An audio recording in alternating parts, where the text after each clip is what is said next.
Testing. 1, 2. Am I there? Let's see. See what's going on here. Let's check it.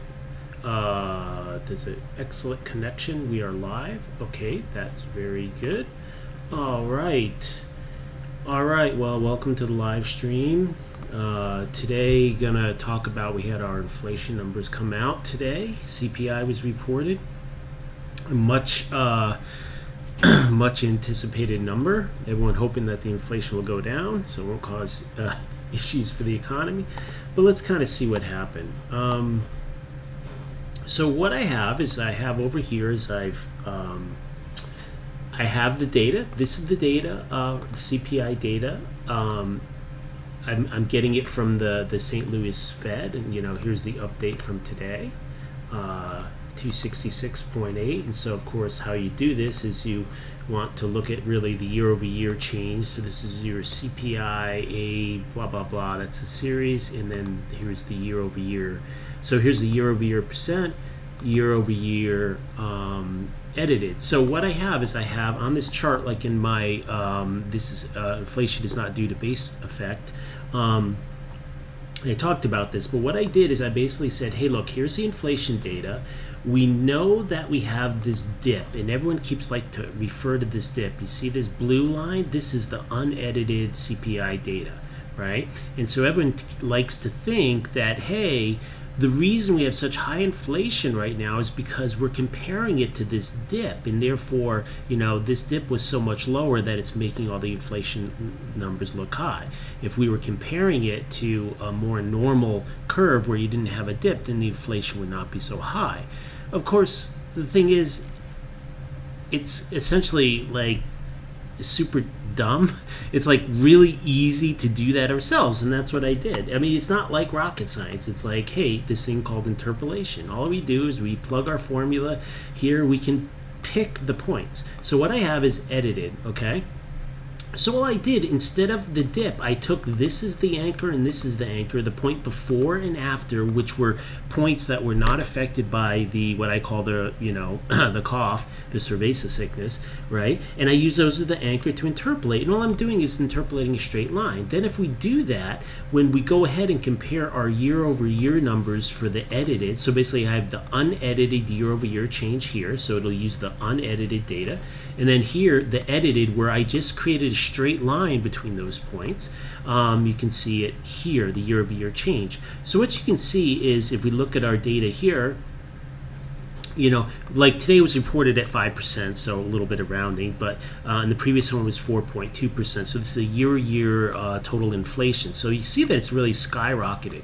Now, what they would love you to believe is that, hey, this is because of that dip in the chart, right? Because, oh, okay, and are they right? Well, a little bit. So now I put a straight line through the chart. You can go to this chart and you can go to anywhere, and it's just straight up. I mean, it's on a trajectory of pretty much just always going up. So you can easily just replace it with a straight line. And that's exactly what I've done in red. And so now we can use that red to figure out what would inflation be like in a theoretical way if, that dip didn't occur. Okay, so it doesn't mean that, like, look, the cerveza things still happen. There's a lot of other factors that are involved. But the question of it being due to that dip is, it's really not most of it. Basically, so here we can see that your year-over-year inflation is 2.3%, 3%, 3.6%. So you have very high inflation without that dip, without that base effect. And one of the important things to note, if you look at these numbers, like, you do not see that fast. I mean, think about the change, like the month-over-month change in the annual rate. I mean, this is very high rate, and you can even see that on the chart. If you look at this chart, look how this chart is going up here. This thing is just like crazy, right? I mean, it's really accelerating. If you go kind of to these other periods of time and you try to look for a spot where inflation is picking up that fast, you're not going to find it. You're not going to find it. So now here we can look at the year-over-year change, and I just kind of highlighted the last 2 months. You can see, look how fast this is going up. And we have the blue, which is the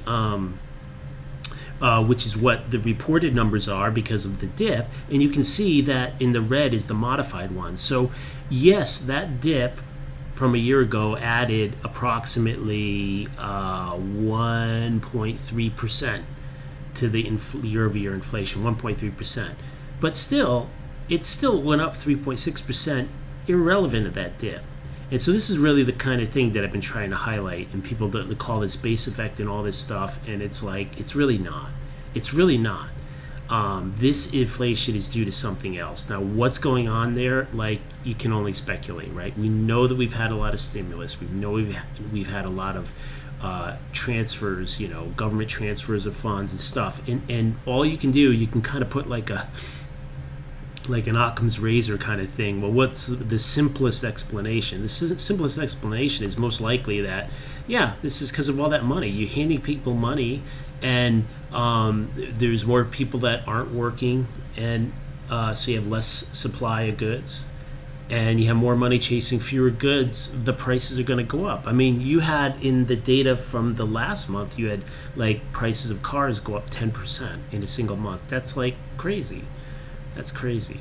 So so this is due to something more than base effect. And that's really kind of the key that I'm trying to get to. And it's something to consider. Now look at, the other thing with this inflation data, look, I mean, I understand. We're going to, in the next few months, this is too high.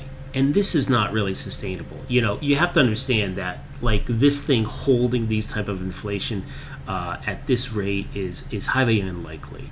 So definitely, like, you saw things like in new cars that, it increased again, but it didn't increase as much. And some of the rate of change is decreasing in some of the areas. So this is definitely, I wouldn't be surprised if this thing starts going way down in the next few months. At some point it will, because it's just unsustainable. You can't have these high 5% year-over-year change in the total price index. This is too much. It's just way too much. So it doesn't, so the reality is, like, look, it doesn't mean that, it was base effect when it starts coming down in the next few minutes. It's going to come down because it's unsustainable. I think that what's going to be interesting to see is if we get what the trend's going to be. If you look at this chart, and for example, we can highlight this chart, right? Let's see, I think I can do this. We'll highlight this series, and let's see, format data series. Add trend line. So let's add a trend line to this, I think. And we'll just do a linear trend line. Well, maybe do a polynomial. Let's see what it's given us. There's a polynomial fit. We do a linear.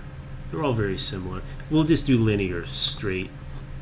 So this line here you can see is the trend line. I hope you can see that.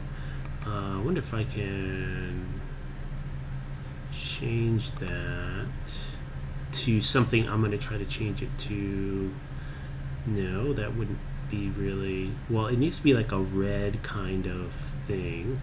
Maybe purple. Purple. And can I make it really thick? Oh yeah, I just want to make it thick.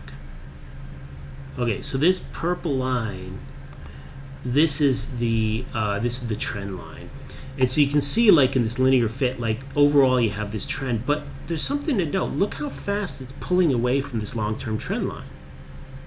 It's pulling away pretty fast. I mean, if you look at stock charts and stuff, you would see that, hey, this thing is like popping out. It's accelerating.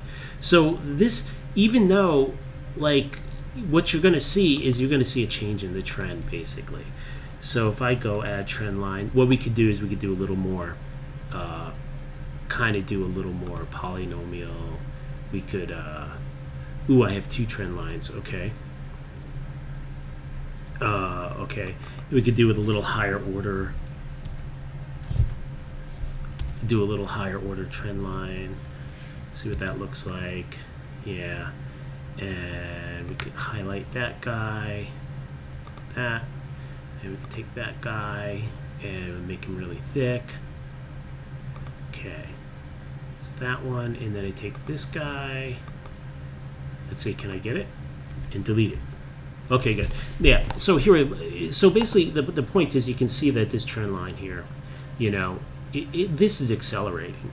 So this is accelerating. So like I'm saying, I expected this will come down, and here's the setup. Here's the setup for pain. The setup for pain is that they're going to tell you, oh, it was the base effect. Sure, maybe it went a little higher than we thought, but see, it's all under control now. It's all fine. And the answer is no, it's not. It's not. We are entering a new trend with a higher slope in the inflation. It's just very clear. And the other thing to kind of keep in mind with that stuff is like, hey, look, it doesn't just go away. It's not like you magically solved a problem. It's like this stuff that built up and all this transfer payments and money. I mean, forget it. It will take much longer to work through the system than they can imagine. So let's look at some other stuff today. Here we have our ARC. Look at this thing. This is kind of set up to do some buying in ARC there, ARC-K. Because look at, you had this downtrend. We broke the downtrend line, and look at, today was a nice little bar on that. See? Let's do this. Yeah. Oops. Let's do this. Yeah. So today was a nice little bar on that today. So actually, that's a nice setup. I need to write a note about that one. So maybe do some in my speculation bucket. Buy some of that. Let's see. Bitcoin, blah blah blah. Bitcoin. I don't know. Whatever. It's been beat up to hell. Let's see. GME. Wow. We got really beat up today. Look at that thing. Down 30% today. Huh. Interesting. GME got beat up. That's pretty interesting. I mean, yeah. The problem is, like, why, there's no reason to buy GameStop, right? There's no reason to buy. This is not financial advice, but there's no reason to buy it other than other people are gonna buy it from you, and so there's no fundamentals under there. I know they had this NFT thing, but the NFT, I mean, it's already gone. It's already gone. I think it's already gone. So let's see, Workhorse. Now I still have a little Workhorse here. It got beat up pretty good today, so I'll probably just sell tomorrow. Like, I had bought some and 2 units, and then I sold 1 unit, and some sitting on the other unit, so I'll probably get out of there. Look at some other speculative EV type plays, see if it goes. Let's see. Yeah, look at these guys. See these guys? Yeah, a lot of these guys, these charts, downtrend here. And, you got your downtrend here. Kind of downtrend, something like that. And it broke through, so, this is really weird. Look how clean that is. Like, what the heck is up with that? I mean, it's like, that's like some super duper buy program. It's, look at that. Because it's like, okay, it's like someone's just keeping it in this tiny little range, working it up.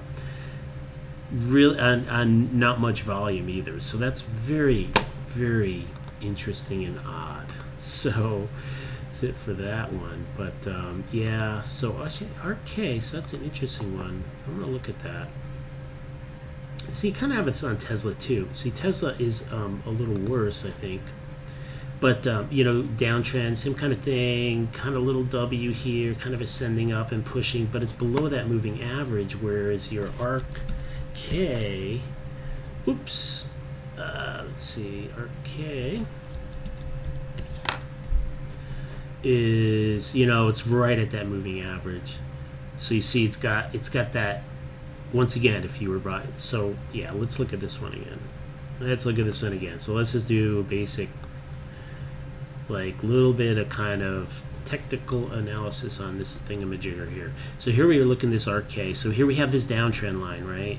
And 3 points, reasonable downtrend, right? But it went up into the top. Is it a channel? I don't know. It could be a channel, not really. You have some, like, this was support area, broke it, came up, and then you have support again here. Interesting. Support here, but now you're above the trend line, and you're really, that red line is the 50, very important moving average. You're just below it. So if that thing, like, tomorrow gaps up above the 50, because remember, if you're short and you're riding this thing, like, now you're getting nervous because this is potential trend changing. So that's actually, these are potential, like, would be maybe a good setup for a trade, because, like, it could have a lot of energy under there, because like, conceptually, if you look at this point here, let's see, can I do some, oh, I can't do that. I was going to do annotating, and then I realized I'm an OBS, so I don't have the annotation like I normally do. I'm sure I can do it, I just don't know how. Yeah, so this could be a good setup. So anytime you're in a situation where the thing presses up against the moving average, just breaking a downtrend like that, but like where would your target be? Oh, the only thing right now is negative is like there's not a great volume here, right? So hopefully if it did break up tomorrow above this 115, you'd hope that you get a spike in volume to help confirm it, but right now there's not really any volume. The volume's kind of light. I mean, the most important thing is the price. Volume helps confirm. It's better if you have, up moves on higher volume. It sort of helps confirm it, but the price is the thing. I mean, if the sellers are going to come out, they could come out and whack it down for sure. But so if you were like shorting it and you were going through all this, you can imagine like here in this area how it was a beautiful move. But if you were still holding on to some short and then you're like, okay, it came back up right about to the down channel and started going down, but now all of a sudden you're like, oh, it's like reversed on you, and now you're sitting outside the top of the descending channel.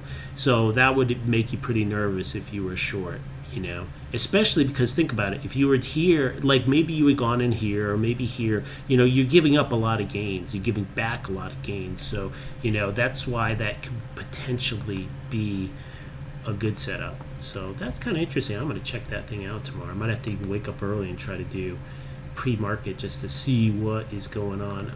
A couple of things. XLP, nothing much going on.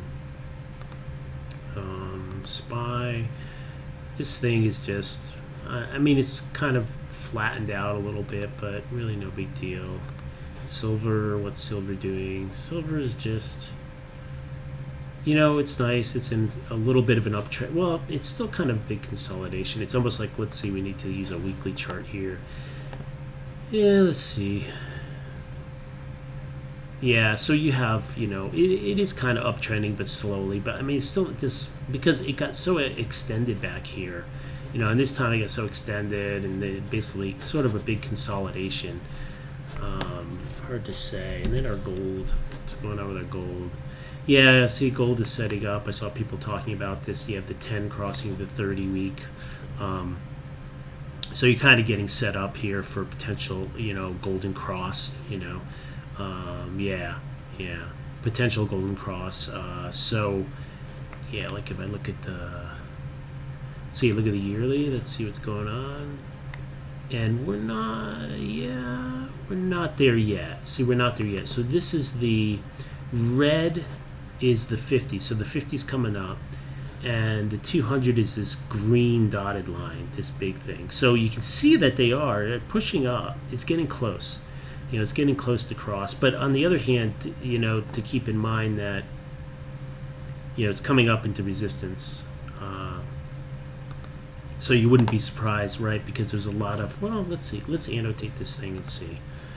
Let's see if I can scientifically, like, maybe there's a downtrend there, maybe more of like here, something, some kind of a downtrend or down channel. Now I know that people get all worked up about how you draw it. Like I cut through there, right? I cut through that candle, but you're trying to understand.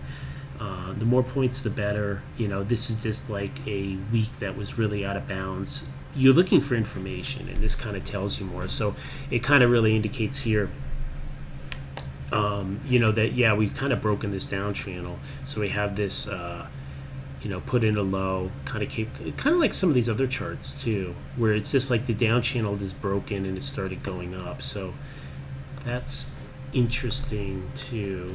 And then I wonder what the dollar's doing. Dollar.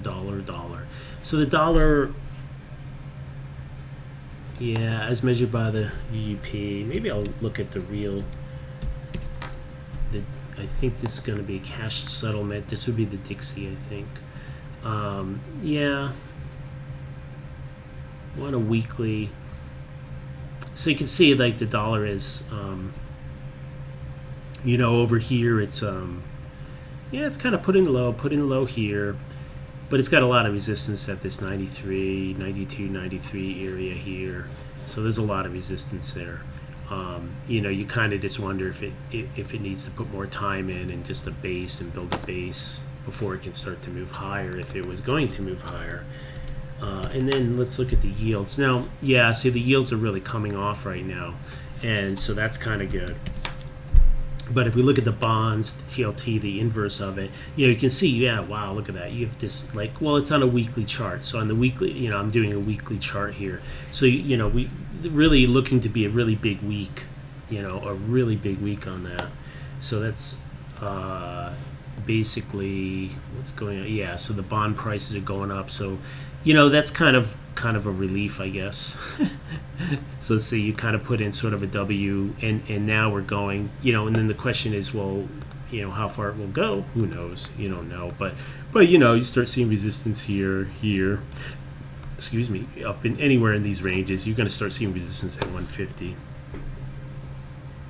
But it's not a bad setup, I guess. If even at 142, what can you get on that? If you get another, well, now you're at like $6, something like that. 6 on 142, not bad. I mean, it's a little swing trade there maybe. So yeah, I think that's kind of it. I just wanted to go over that inflation data because I know what they're all saying, and it's like I get it, and I understand that I may be a little biased, but I think there's a bigger picture. Life has this way of like there's nothing for free. There's always consequences, and very often it's you don't realize the consequences. And so if it was true, and if it ends up being true, which it may end up being the way it is, that you can just go into the amount of debt that we have, create the amount of money that we've had. And remember, it's not just M2 25% increase in M2 money supply year over year approximately. That was like huge, seemed pretty historic. And then also, but all the other stuff where it's hidden, right? That's maybe not even showing up in the M2 supply. You have all these like increased benefit. I mean, we have the wage data where people, were making more money than they were when they were working, that kind of a situation. So all this stuff, if that works out, where you can do that and there's no consequence, I mean, it's possible, but highly unlikely. And this is the consequence, is the inflation. And what does that mean? Obviously, this doesn't mean anything to most people, but it does. It reflects on prices of real things, and particularly like food, particularly housing. These things, it will reflect on that. And so this is always that problem. Like, why don't you just give everyone $1 million, and then there would be no problem, right? And the answer is there'd be horrendous problems. Horrendous. If everyone had $1 million, no one would work, and then there'd be no stuff, and then the cost of what stuff there is would go through the roof. And there's a guy, this Star Something Academy, this guy who is, where is it? Not Hungary, Romania, I think it was. And he lived through a hyperinflation. And there he talks about, like, look, like a loaf of bread or something was like 3 lei, something like that. That was a currency lei. And like by the end of the thing, it was like 30,000 lei.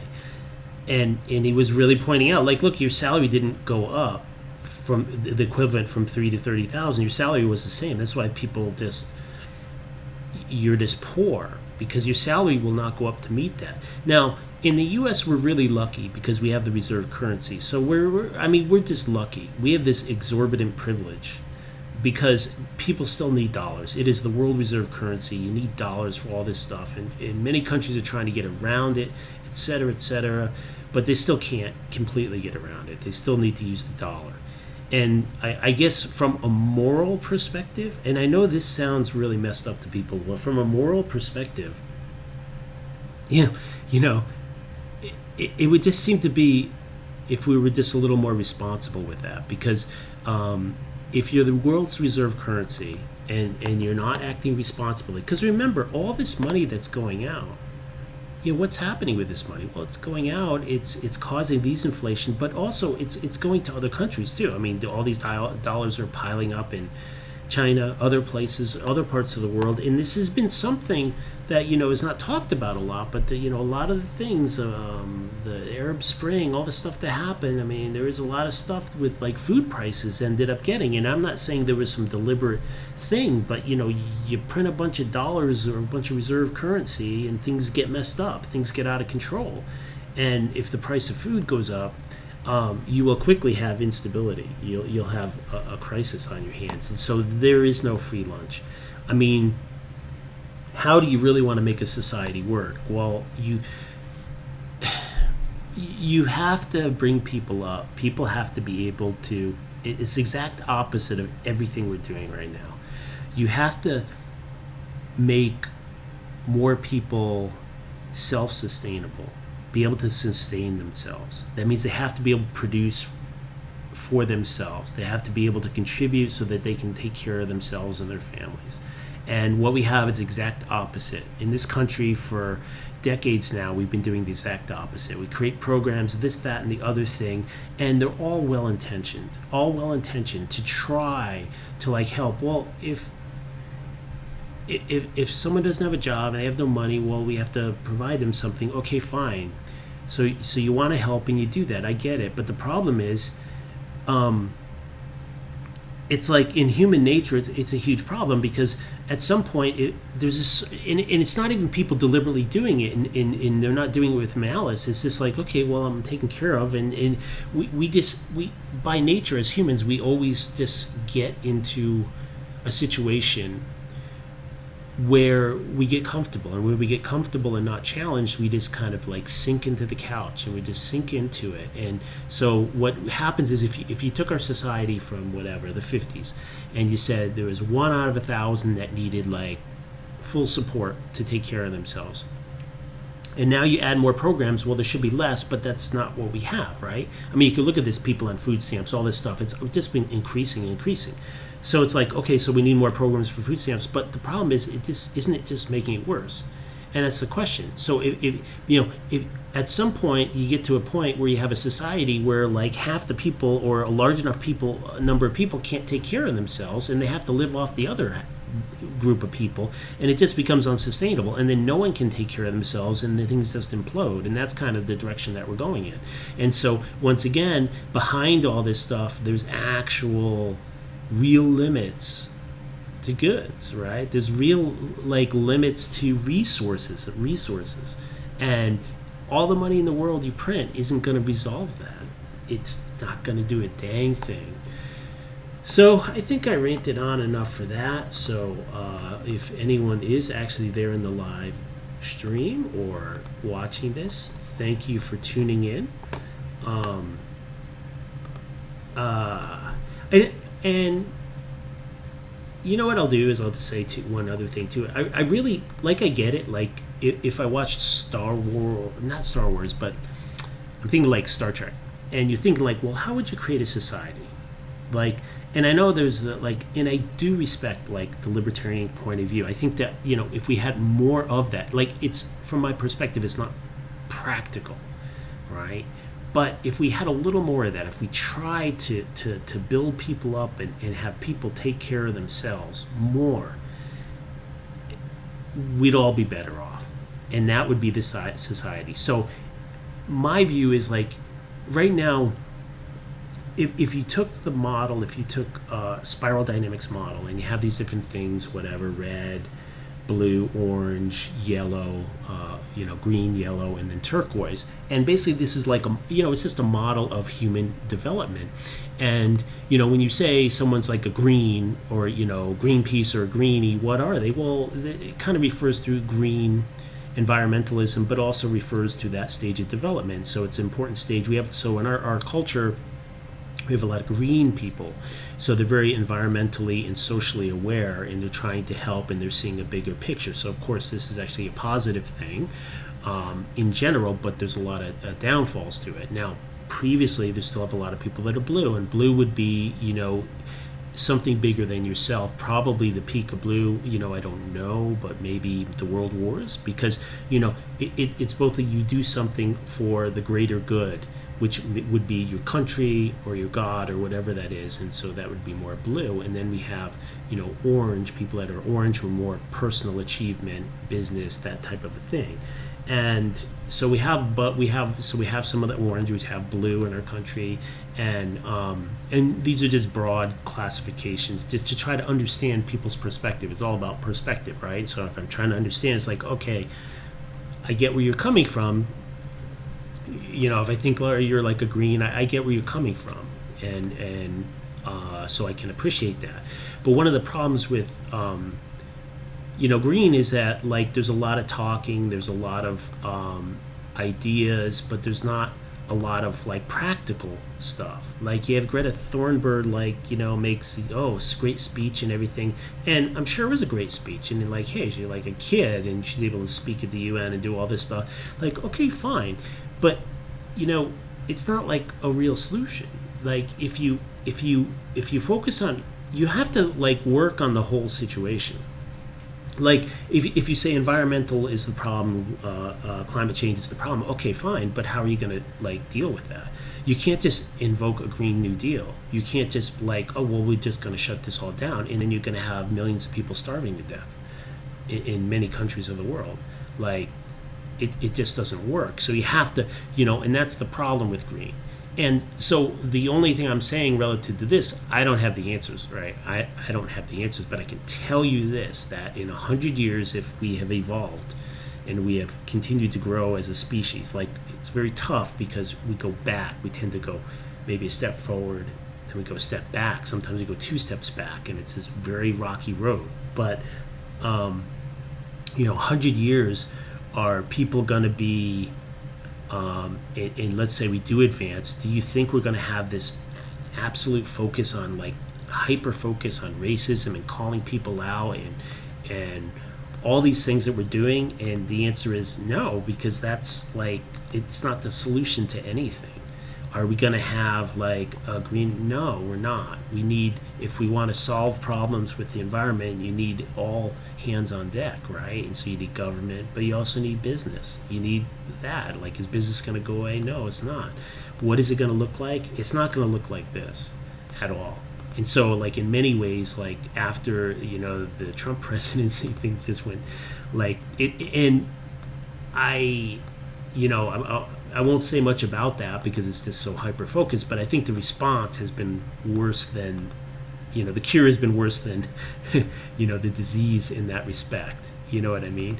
And it's because of this green nature. It's like, well, if you look at, like, so then what am I saying? What am I saying is like, well, go read about it. Go read about spiral dynamics and kind of understand that, and then start thinking about yellow. If you're a green person and you're running around flaming people on social media as the solution to all the world's problems, no, it's not.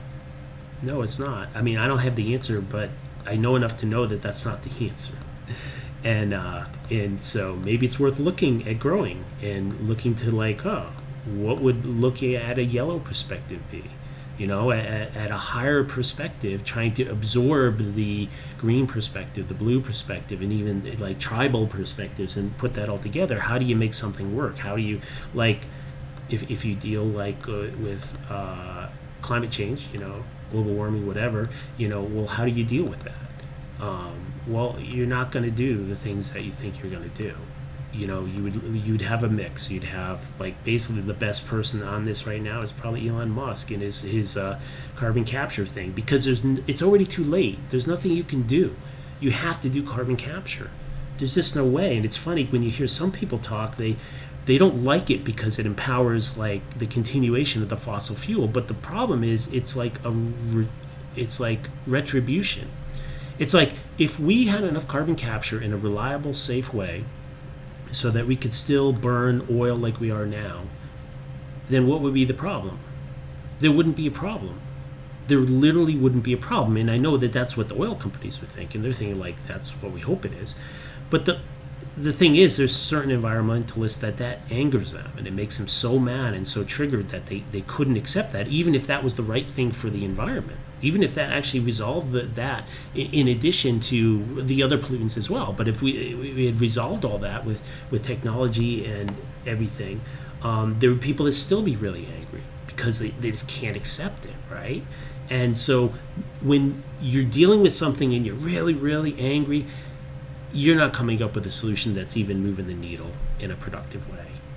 If you're angry and it's causing you to motivate you to do stuff that's actually looking towards real solutions, then sure, that helps. You got to acknowledge that can help motivate people. But to just be like, oh, we can't, even if we find a solution to climate change, there has to be no more fossil fuel. Well, it doesn't work. It doesn't work with planes, and it's not going to work with planes anytime soon. All right, well, I think I rambled enough. Later. Bye.